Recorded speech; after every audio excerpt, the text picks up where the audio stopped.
We've had some exciting days in the last week, I would say, mostly good. Some of the things you're reading about in Los Angeles, thank goodness we sent out some wonderful National Guard. They've really helped, and a lot of problems they were having out there. They were afraid to do anything, and we sent out the troops, and they've done a fantastic job. So I want to thank them very much. I also want to thank you for being here as we discuss one of the most exciting parts of the One Big Beautiful Bill. It is indeed a big, beautiful bill, and it's doing very well. The Trump Accounts, as they call it, pilot program, which will make it possible for countless American children to have a strong start in life at no cost to the American taxpayer, absolutely no cost. It's going to have a huge impact. I want to thank House Speaker Mike Johnson for, number one, being a great speaker, and number two, perhaps slightly less important, for being here today. Thank you, Mike. Along with Chairman Jason Smith, who's fantastic, and Representatives French Hill, August Pfluger, Blake Moore, Rob Bresnahan, and Frank Lucas. Thank you all, fellas. Thank you very much. We appreciate it very much. Thanks as well to many top business leaders from Invest America, CEO, Council. It's been a wonderful council. They've come up with some fantastic ideas. We're putting them into use. They're really the greatest business minds we have today. These men and women lead large, successful companies, and they're committed to contributing millions of dollars to the Trump account. And it's really, it's going to be something incredible for children and for their employees in many cases. Here's how the accounts work. For every U.S. citizen born after December 31st, 2024, before January 1st, 2029, the federal government will make a one-time contribution of $1,000 into a tax-deferred account that will track the overall stock market. In other words, it'll be pegged to an index that we'll pick. Right, Michael? We'll pick it. We'll pick a good one. Maybe you should be the index. I'd like to have that. These kids would be very wealthy if that were the case. That would be a good idea. I think we might do that, Michael Dell.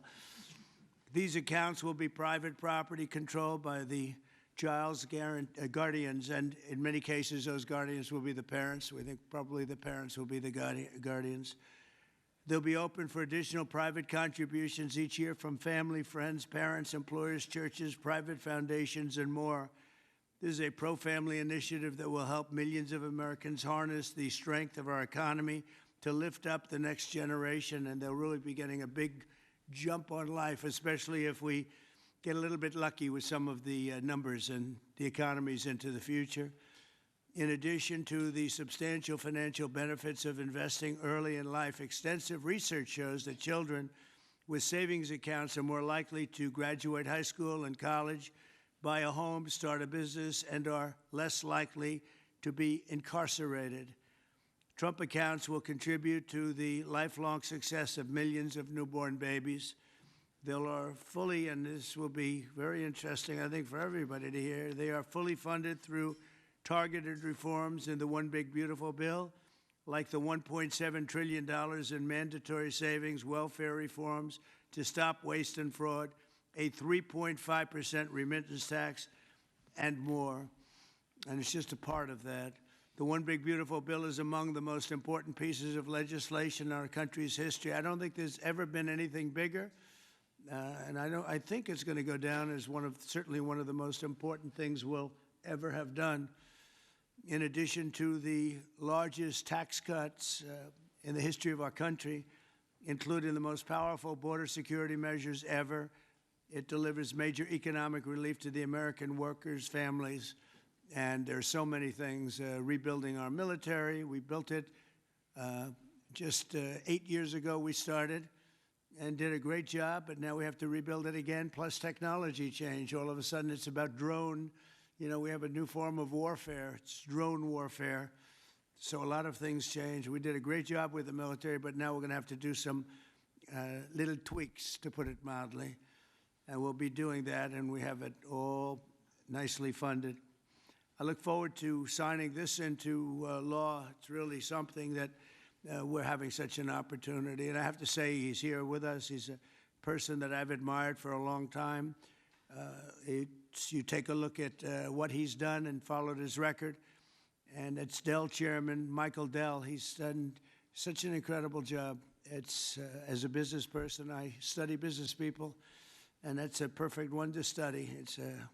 It should be almost mandatory reading. So I want to congratulate you on that, and thank you for the idea, because you're the first one that really brought this to my attention. I know that you and your friends have been talking about it for a long time, but other presidents didn't get it done, Michael, right? So we got it done. Congratulations. Thank you very much. Sure. I want to also give some recognition to my friend Brad Gerstner, who helped get us all organized and That's right. And actually thank you very much. Good, Brad. Spearheaded this. Good. And also we have with us a very powerful man in the world of business, CEO David Solomon of Goldman Sachs. David, thank you very much. Thank you for having me here friend. today. Thank you. Thank you very much. Uber CEO Dara Khosrowshahi. Where is Khosrowshahi? Right here. Where? Thank you very much. That's a hell of a name, but you've done a hell of a job, so that's appropriate. And also, again, Chairman Smith for doing such a job. Nobody knows taxes better than Chairman Smith. When we have a problem, Mike, we go to see Chairman Smith, right? So I want to thank you very much, Dara and Chairman Smith. I appreciate it. So I'd like to begin by asking Speaker Johnson to say a few words, and I think then we're going to go to Michael Dell, David Solomon, we're going to go to Dara, and then to Chairman Smith. Thank you very much.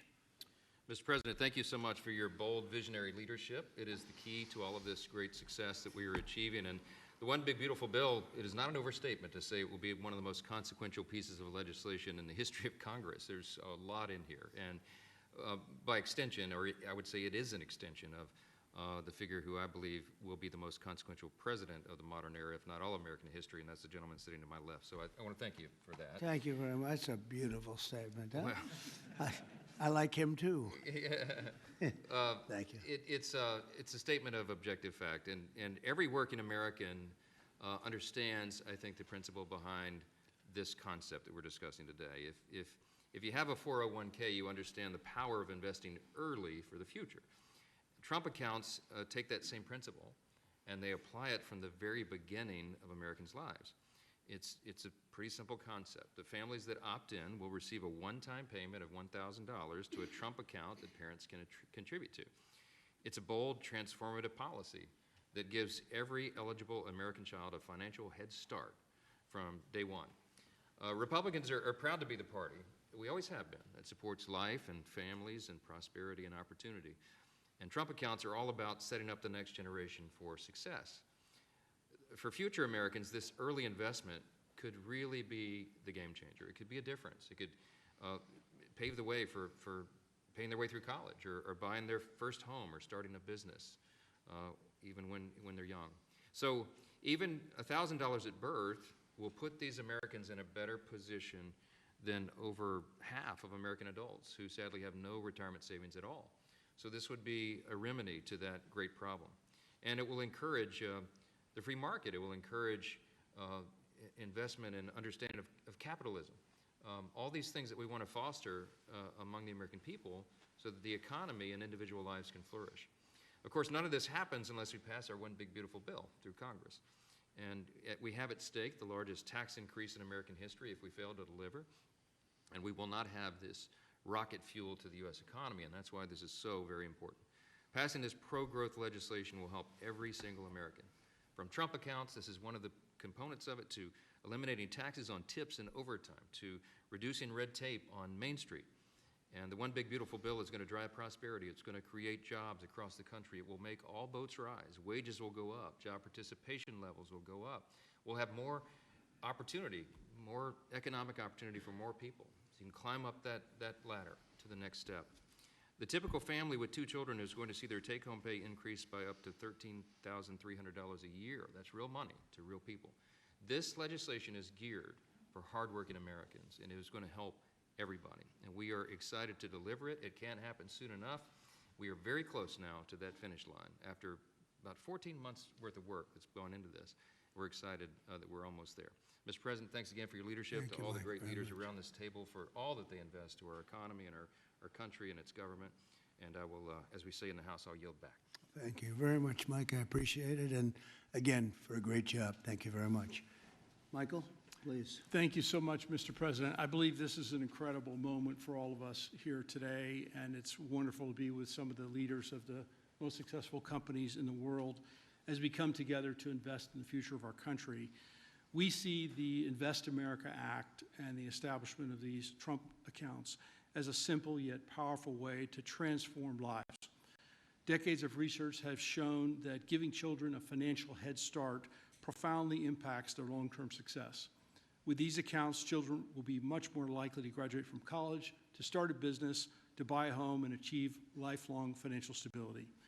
Dell Technologies is proud to be one of the very first companies to support the Invest America Act, a bill that provides every child with a $1,000 seed investment account at birth. This is a straightforward step with enduring benefits. Following your inspiring lead, Mr. President, Dell Technologies will match the government's contributions, dollar for every child born to a Dell team member. This isn't just a new benefit. This is an investment in our people, their families, our communities, and America's future. And it embodies our core belief that opportunity should begin at birth. My wife, Susan, and I, also through our family foundation, have been closely studying the Invest America Act. And assuming that it becomes law, we expect to make a very significant gift. We view this initiative as a powerful platform for philanthropic innovation aimed at helping children thrive wherever they come from, particularly those families who have been historically left behind. Mr. President, you articulated it perfectly. These Invest America accounts will give every new American child a genuine opportunity to participate in history's greatest engine of economic growth, the American economy. The funds in these accounts invested in American enterprise and innovation will grow over time into substantial nest eggs, providing support for education, home ownership, and starting families. The ability of families, friends, benefactors, and employers to match the government's generosity amplifies the life-changing potential of this initiative. Thank you, Mr. President, for your visionary leadership on this critical issue. These Invest America accounts will profoundly impact countless young Americans, ensuring they truly benefit from what Abraham Lincoln described as the right of every American, the right to rise. Thank you. Thank you very much, Michael. And we really have come a long way since you came to see me about 6 months ago with your beautiful wife. We had a nice talk. I said, that sounds pretty good. Let's think about that. And it's everybody I've spoken to about it, they can't even believe it. And because of great politicians and political leaders like we have, I think this is going to go quickly, very well and very quickly. So I appreciate it. Thank you very much. David Solomon, please. Thank you, Mr. President. I'm thrilled to be here with everyone and excited to participate in this important and timely discussion. I'd also like to acknowledge the efforts of so many in Congress on this very significant issue, and in particular the members here, and particularly the leadership of Senator Cruz and Representative Moore, who have played a big role in helping drive this forward. We also wouldn't be here today without the leadership of Brad Gerstner and Michael Dell in really having the vision, the energy, the passion, the commitment to help move this forward. So thank you both. There are many reasons why the United States has the largest and most dynamic and most innovative economy in the world. But one of the most important is the fact that our system of democratic capitalism incentivizes a culture that does not penalize people for taking risks. In fact, it incentivizes people to have a vision to go out and attract funding that's necessary to make their vision a reality. It is no mistake that many of the most important and innovative companies in the world today started in a parent's garage or on a college campus or in any one of a number of unlikely places in the United States. One of my worries is that our current and future generations of young people don't fully appreciate and aren't as educated as well as they can be on markets and capitalism. And while capitalism is not perfect, it helps fuel the American dream. This initiative gets at the core of binding those future generations to the benefits and the potential of America's great companies and markets. Early childhood investments have far-reaching benefits, and Goldman Sachs is proud to support this initiative. This is an exciting opportunity for public-private partnership and for both communities and companies to invest in young people, the future of America. Once we see the Invest in America Act signed into law, Goldman Sachs would be excited to further support this Invest in America initiative. We believe passionately in our capital markets. They are an enormous competitive strength for the United States, and we know that our economy's future vitality is dependent on young people understanding the power of investing for the long term and sharing in the benefits of ideas that bring value to the lives of people around the world. Thank you, Mr. President, for helping drive this forward, and I look forward to continued partnership on this effort. Thank you very much, David. Dara, please. Thank you. Good afternoon, everyone. Thank you, Mr. President, for hosting us here today. It's an incredible honor to be here in a place that symbolizes the very opportunity that has defined my life. Thank you, Brad. Thank you, Michael, for your vision. We all strive to build something that lasts, and the Invest in America Act is a legacy that is going to last for generations. President Trump, thank you for your leadership. Your support is going to turn this powerful idea into a powerful reality for millions of young Americans. Now, I was 9 years old when I came to this country. My family arrived in America having fled the Iranian Revolution. We had lost everything that we had built. But we gained something far more valuable here. We gained a chance to rebuild again. We had a close-knit family, we had access to world-class education, and we had the one thing that fuels every American dream, and that's hope. So what if we could bottle up that hope? What if we could give that same power of hope, real, tangible hope, that comes from having a stake in your own future and a stake in the best companies in the world, to every single child that's born in this country? That's the promise of the Invest America Act. It's not just an account, it's a launch pad. It puts the unstoppable engine of compounding to work for our kids, building a future for them from day one. This mission is personal to me, and it's core to us at Uber. Every day we see people using our platform to create opportunities for themselves, to save for a home, to pay for tuition, to build their own American dream one trip at a time. And that's why Uber is so proud to support this bill, which also includes benefits for millions of Uber drivers and couriers in the form of no tax on tips. Mr. President, our earners are grateful for your support. Thank you very much. Right? What a great job. You know, when you think we're doing a lot of work on Iran right now, and yes, I see that what you just said, you came here and Absolutely. They took it all away from you, and you started, and you've become one of the biggest anywhere in the world. What a great story that is. Thank you very much, Mr. Congratulations. President. And we wish you all the success there. Thank you very much. We'll need it. We're going to need it for that. That's it. They're tough negotiators. They're great negotiators. Yes. Among the best. Look at Yes. you. Thank you very much. Thank you. Appreciate it, Dara. Jason, please. Thank you, Mr. President. I want to first start off by thanking you for your leadership, your vision, your commitment to workers and families throughout this country. The One Big Beautiful Bill would not have been possible without you. And it delivers the largest tax cut in U.S. history, the largest mandatory spending cuts in U.S. history, the most significant welfare reforms in U.S. history, and the largest one-time investment in border security. So it's things to be extremely proud about. Representing Southeast Missouri, I'm extremely proud about how you're delivering for working families. No tax on tips. A waitress like the waitress in Nevada that talked to you about no tax on tips, and the other 4 million tipped employees in the country, they will see an extra $1,700 in their paycheck because of the no tax on tips. That's significant for someone who's just trying to put food on their table and clothes on their backs. The linemen working overtime to restore power will get an additional $1,750 into their paycheck. Seniors will get $72 billion in tax cuts. The Trump investment accounts will be a game changer for new parents, even before their newborn baby can walk or talk.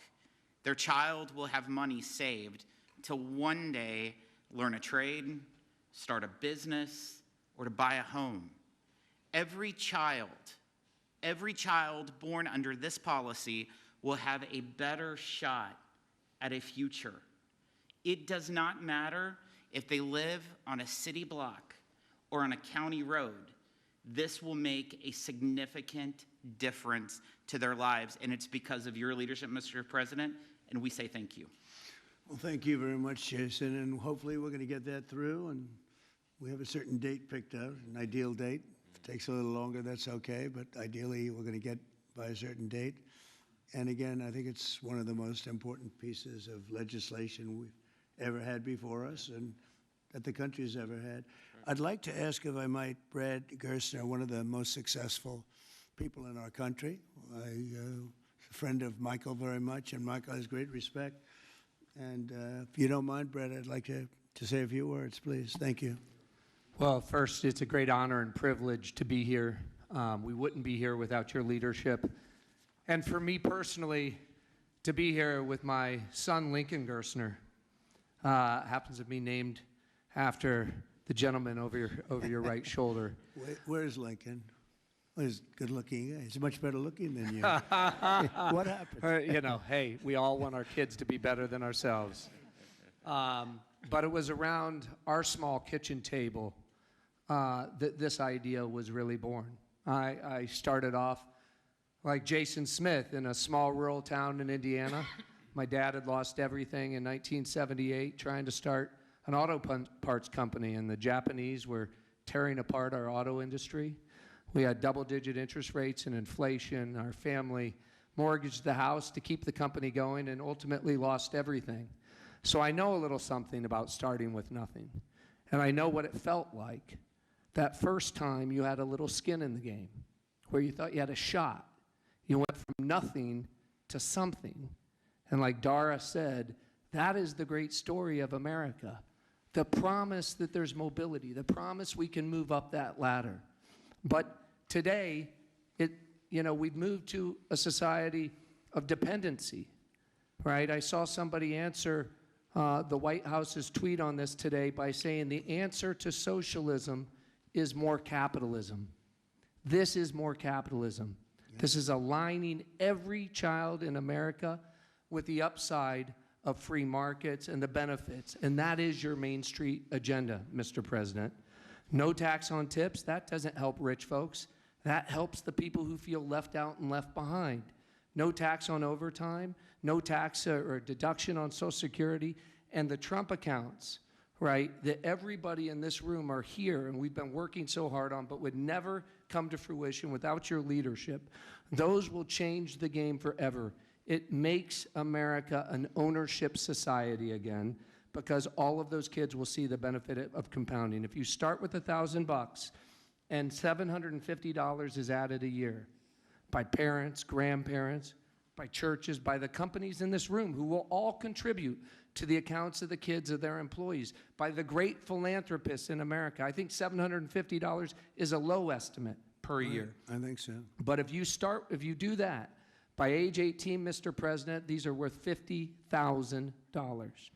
By age 30, they're worth $175,000. And if you do it every year of your life, at age 50, they're worth $1 million.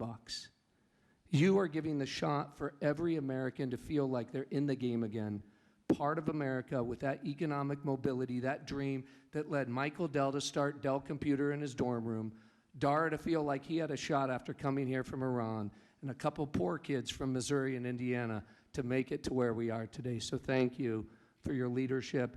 This would not happen without the reconciliation bill and the work of the many in this room, but spearheaded by the Speaker and Jason Smith, the big, beautiful bill. This is the vehicle to get the Invest America Act passed. So thank you, sir. Well, thank you very much, Brad. Great job. And nobody knew I was going to call you. He might have done the best job of the group. I've got to think about that, Mike. Good recommendation, Michael. Does anybody have any questions? I think it's something that's really got to be talked about, because it's somewhat of a miracle that we're close to pulling it off. Please. What's the latest estimate on when you think the big, beautiful bill will pass? We put Independence Day as a self-imposed deadline, and we certainly hope, I believe, we can still meet that. It's up to the Senate. The bill's in the Senate's hands now, but spoke with Leader Thune as recently as last night.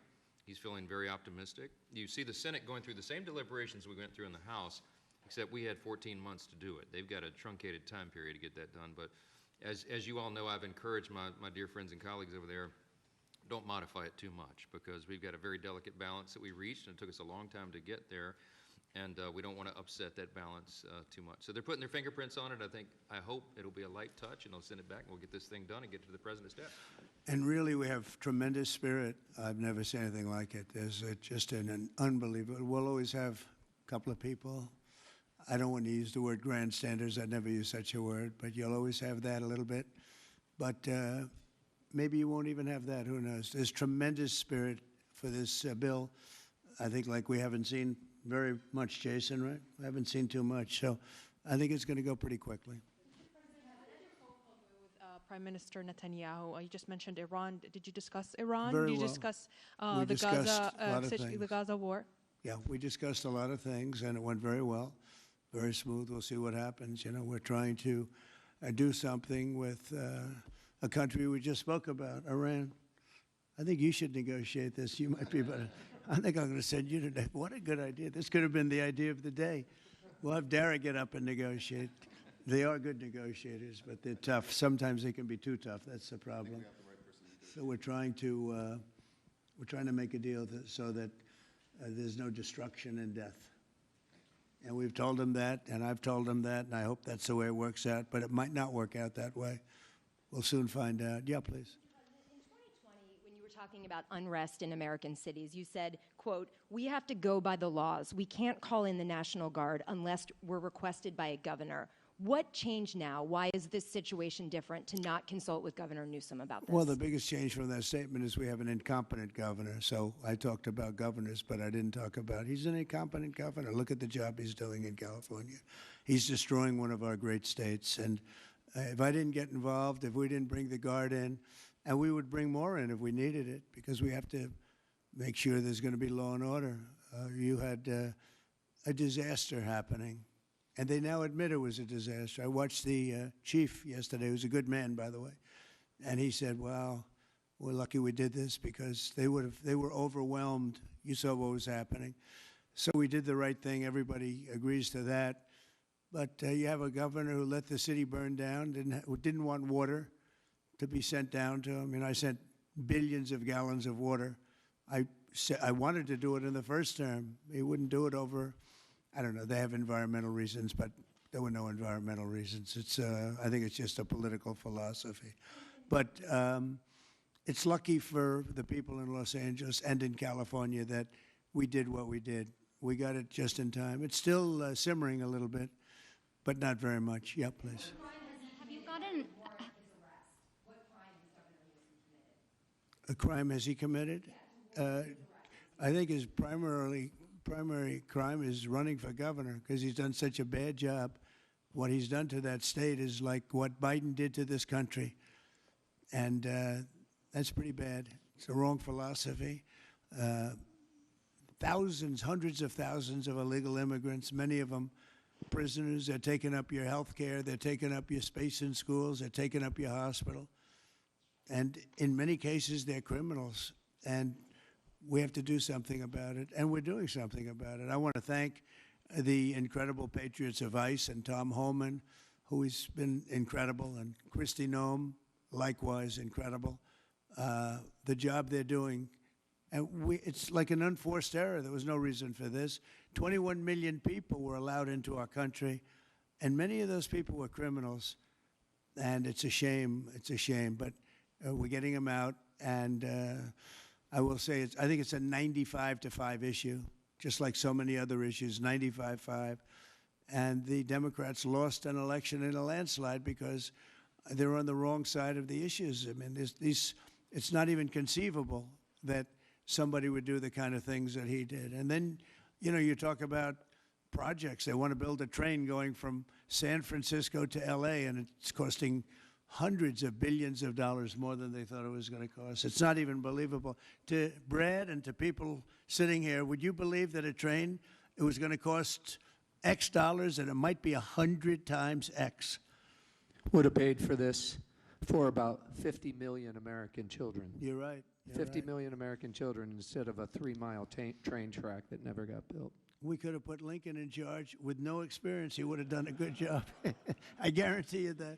All right, please, Peter. Mr. President, have you gotten an Yeah, update Peter, from Peter, your Peter, go ahead. negotiating? Thank you, President Trump. So it seems like Gavin Newsom likes the attention that he's getting right now from I do, you. yeah, I think It he seems like likes he does. If you look at recent history, somebody who was running for president, you, who got arrested and had a mugshot, you could make the argument that politically that wound up helping you. Are you worried at all at this moment that talking about him getting arrested could be helpful to his political prospects? Because a lot of people think he wants to be sitting right where you are. Well, in my case, it was a witch hunt, and everybody knew it. And I was able to explain that during the process. Otherwise, I wouldn't be sitting here right now. And it was a total witch hunt. It's proven to be a witch hunt, and you see what's happened. In his case, it really is very obvious. You look at what's happened between the fires, I could name 10 things right now. We talk about the trains. We talk about all of the costs in California. You talk about all of the people that are flowing in, destroying life for everyone else. So no, I don't think it's going to help him. I think it's actually very bad for him. And right around the time that we were walking in here, the governor and the state attorney general said that they're going to sue you for sending the National Guard in. They're saying there's no invasion, there's no rebellion. The president is trying to manufacture chaos and crisis on the ground for his own political ends. Federalizing the California National Guard is an abuse of the president's authority under law. Well, you know, it's interesting. You watched the same clips as I did. Cars burning all over the place, people rioting. And by the way, we stopped it. We were able to make it much better, but it still looked pretty bad. And in watching clips last night, people were saying, this is really a big problem. And until we went in, if we didn't do the job, that place would be burning down just like the houses burned down. They were in big trouble last night, Peter. You know it. And the night before, and the night before that. And I feel we had no choice. I don't want to see happen what happened so many times in this country. I watched Minneapolis burn. Look at what happened in so many different parts of California. You take a look at what happened in San Diego. There's so many different places where we let it burn. We wanted to be politically correct. We wanted to be nice. We wanted to be nice to the criminal. And what you're doing is destroying the fabric of our life in this country. No, we did the right thing. We've been given credit by people that I would least suspect. Why I would say that some of the people that came in and said, thank goodness, they said, some of them, thank God that Trump got involved. And I'm very happy I got involved. And I think Gavin, in his own way, is probably happy I got involved. Yeah, go ahead, Peter. What do you make of the fact that he says, you want a civil war on the streets of America? No, it's just the opposite. I don't want a civil war. A civil war would happen if you left it to people like him. And I liked him. You know, I always got along with him. Never had a problem with him. But he's grossly incompetent. Okay. In London, have you gotten an update from your team in London negotiating? What? Louder. Have you gotten an update from your team in London negotiating the China trade talks? We are doing well with China. China's not easy, just like your home country is not easy there.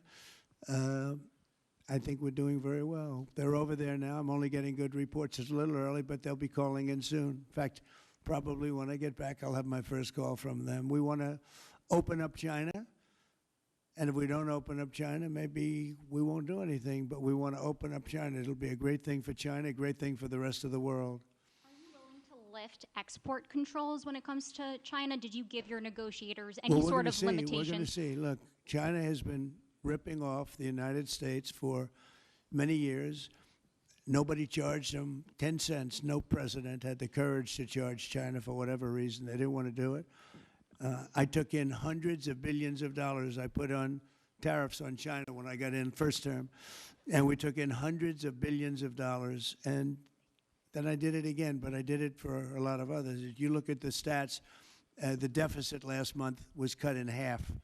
everybody was shocked. I wasn't shocked. I think a lot of the people at this table weren't, because they saw the billions of dollars that were pouring in, and the tariffs hadn't even started yet, just about. They were in cars. They were in some countries at a very minor level. And we cut the deficit in half, and it was a big story a couple of days ago. They said, I don't believe, one of the announcers on a business network went wild, said, I can't believe these numbers. Those numbers are good. The numbers are going to be very good. I think we're going to have a great 4 years. You know, we had the greatest economy in history during my 4 years. I think this one's going to blow it away. Yeah. Go ahead, please. Do you have a message for Greta Thunberg, and did she come up on your call with the Prime Minister today? Well, she's a strange person. She's a young, angry person. I don't know if it's real anger. It's hard to believe, actually, but I saw what happened. She's certainly different. Anger management. I think she has to go to an anger management class. That's my primary recommendation for her. Was she kidnapped by Israel, as she says? Was she I kidnapped? find it. I think Israel has enough problems without kidnapping Greta Thunberg. And secondly, are you going to Is that what she said? She was kidnapped by Israel? Yes, sir. Are you going to get rid of the Tesla and the Starlink service that you have here at the White House? No, I haven't heard that. I mean, I may move the Tesla around a little bit, but I don't think we'll be doing that with Starlink. It's a good service. Where are you going to move it to? Move it around. What do you mean? I have a lot of locations. Actually, about the I got so many locations that I don't know what to do with them all. About the Tesla, did you ever see Elon Musk get physical with the Treasury Secretary? No, I didn't. And I tried to They ask... did have an argument, but I didn't see it. I didn't see a lot of physicality there. And there was this New York Times report that he did not want to talk about, Elon Musk, that alleged that he, towards the end of his time in the White House, was blurring the lines between recreational use of drugs and medicinal. Do you think he ever had drugs here at the White House? I really don't know. I don't think so. I hope not. Look, I wish him well. You understand. We had a good relationship, and I just wish him well. Very well, actually. Yeah. About aid in Gaza, you mentioned now the flotilla. Do you have a response at all about Israel intercepting this boat? And can you give us an update on what's happening to the entry of aid into Gaza right now? We've had people being shot by Israeli forces who are trying to get aid from the Gaza Humanitarian Foundation. Yes. Gaza right now is in the midst of a massive negotiation between us and Hamas and Israel, and Iran actually is involved. And we'll see what's going to happen with Gaza. We want to get the hostages back. That's all I can tell you. Yeah, please, in the back. Yeah. You said yesterday when I reported that it was not insurrection taking place, but then on True Social a bit later, you'd said they were insurrectionists. After what you've seen You're talking about in L.A.? Yes, sir, in L.A. I wouldn't call it quite an insurrection, but it could have led to an insurrection. I mean, that was a lot of harm that was going on last night. I watched it very closely. And it was amazing that the job that the National Guard did. And by the way, the police were working very hard also. But, you know, the police are given instructions to be politically correct. I said, no, you don't have to be politically correct. You have to do the job. And on Elon Musk, do you plan to speak to him on the phone anytime soon? I know some. Which one? On Elon Musk, do you plan to speak to him on the phone anytime soon? I haven't really thought about it, actually. I would imagine he wants to speak to me. I would think that. If I were him, I'd want to speak to me. And maybe he was already called. You'd have to ask him whether or not he's already called. But I'd have no problem with it. If he calls you, pick up and speak with him. Well, I don't want to say that, but I would imagine he'd want to talk to me. Mr. President. Yeah, please. We're supposed to get a counter proposal from Iran today. Have you gotten that proposal? And what is the main impediment? We have a meeting with Iran on Thursday, so we're going to wait till Thursday. And what's the main impediment to getting a deal? Well, they're just asking for things that you can't do. They don't want to give up what they have to give up. You know what that is.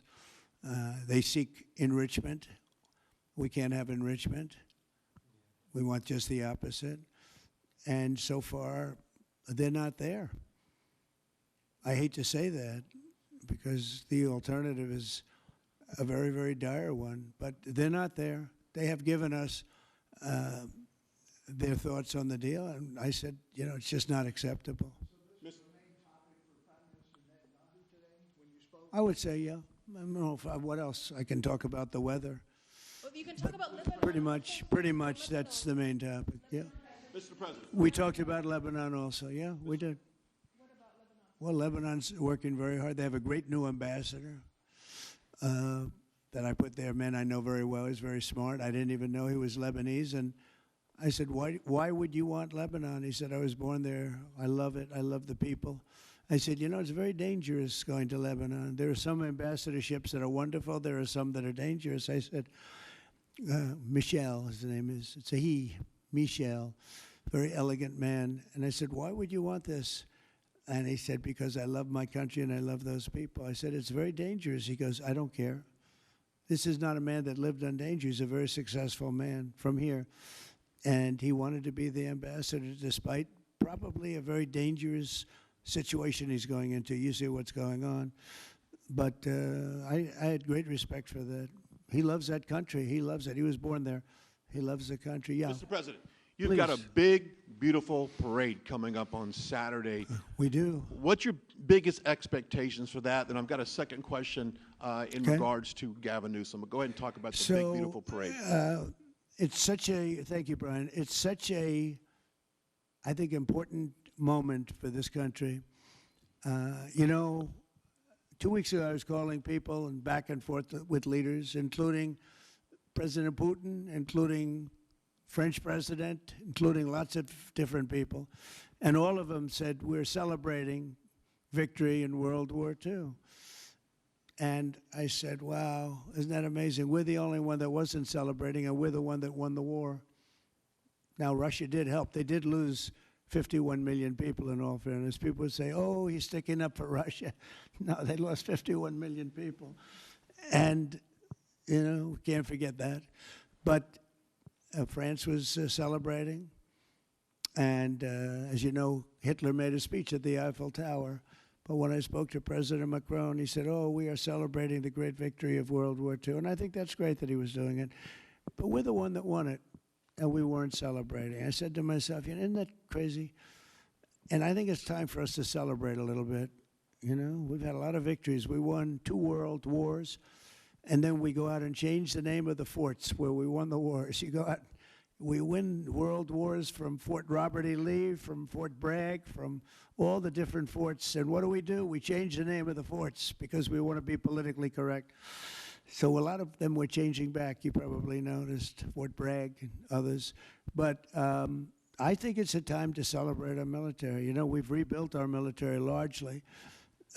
Little low on ammunition.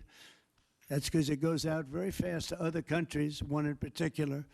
But we'll get that back very quickly. But we have a military the likes of which nobody has. Nobody comes close. We have the best equipment in the world. We make the best equipment in the world. There's no military like our military. We showed that with ISIS. I was told by the television generals it would take 4 years to win, and we did it in 3 weeks. And it was headed by General Raisin Kane, who's now the chairman of the Joint Chiefs of Staff. He's great. Just left him. No. I think it's time that we celebrate. And I sort of have to laugh at these people. Well, you know, you're going to spend a lot of money. A lot of that money is being paid for by me and people that make donations. I don't know if you know that. A lot of it won't even come out of the military. I think I can say that, Susie, right? We have people putting up money to do it. Not that it's necessary, because I think it's a great expenditure. We have many tanks. We have all sorts of new ones and very old ones, old from World War I and World War II. It's really a celebration of the Army. So the Army is a year older than the country. So next year we celebrate 250 years, but we're celebrating the Army on Flag Day. And it's not my birthday. It is my birthday, but I'm not celebrating my birthday. I'm celebrating Flag Day. It happens to be the same day, so I take a little heat. But Flag Day is the appropriate date. And we're celebrating 250 years of the Army, a great service. And remember, you know, think of it. We won so much. We won World War I, World War II, so much else. And then we became politically correct. But I can only tell you that I was told that ISIS would take anywhere from 4 to 5 years, and we did it in 3 weeks. You were there, you watched, right? We have the greatest military in the world. Nobody can beat us. As long as we have our right leadership, nobody can beat us. If we have stupid people running it, like you had in Afghanistan, when you look at that, first of all, Afghanistan should have been an easy victory as a war, but we were so sad the way we fought it, so ridiculous. We fight not to win, but we didn't used to be that way. And we're celebrating, because I think the day in Afghanistan was the saddest period of time in the history of our country. That was a Biden mess with bad generals like Milley and others. They were bad. They were incompetent generals. I know all the good ones and the bad ones. We got rid of most of the bad ones. But it was time to celebrate, and that's what we're doing. So it's on June 14th, and it's going to be a parade the likes of which I don't know if we've ever had a parade like that. It's going to be incredible. We have even though it's the Army, we have a lot of those Army airplanes flying over the top, and we have tanks all over the place, and we have thousands and thousands of soldiers going to bravely march down the streets.